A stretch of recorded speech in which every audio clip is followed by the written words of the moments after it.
Daily. Taste the Daily. Erode மாவட்டம் தாளவாடி அருகே உள்ள ஆசனூர் காரப்பள்ளம் சோதனைச் சாவடி வழியாக செல்லும் வாகனங்களை வழிமறித்து கரும்பு உள்ளிட்ட உணவுப் பொருட்கள் உள்ளனவா என தேடும் ஒற்றை காட்டு யானையால் வாகன ஓட்டிகள் அச்சமடைந்துள்ளனர். இதுகுறித்த கூடுதல் தகவல்களை வழங்குகிறார் செய்தியாளர் முருகானந்தம். வணக்கம், விவரங்களை வழங்கலாம்.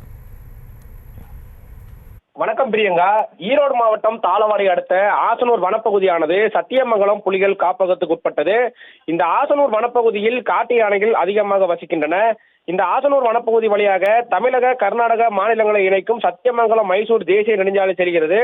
இங்குள்ள காட்டு யானைகள் அவ்வப்போது அந்த வழியாக வரும் கரும்பு லாரிகளை எதிர்பார்த்து கரும்பு லாரிகளில் இருந்து சிதறி விழும் கரும்புகளை தின்பதற்காக சாலையில் உலா வருவது தொடர் கதையாக வருகிறது.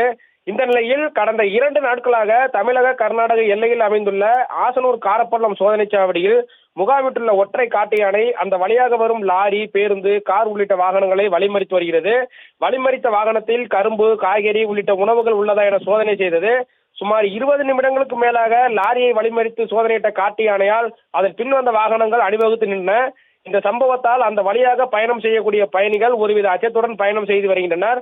வாகனங்களை தொடர்ச்சியாக வழிமறித்து வரும் யானையால் வாகன ஓட்டிகளும் பீதி அடைந்துள்ளனர். மேலும் அந்த சோதனை சாவடியில் முகாமிட்டுள்ளதால் அங்கு பணிபுரியக்கூடிய வனத்துறை ஊழியர்களும் அச்சத்தில் உள்ளனர்.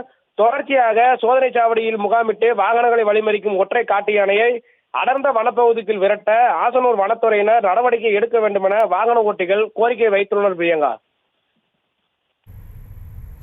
விவரங்களுக்கு நன்றி.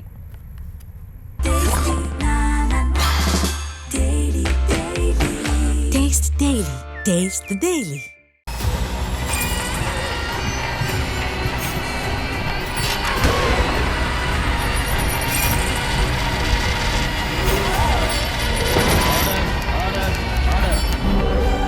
நிகழ்தகவு குற்றங்களின் மறுபரிமாணம். நாள்தோறும் இரவு 10 மணிக்கு இணைந்திருங்கள் நமது நியூஸ் தமிழ் தொலைக்காட்சியோடு.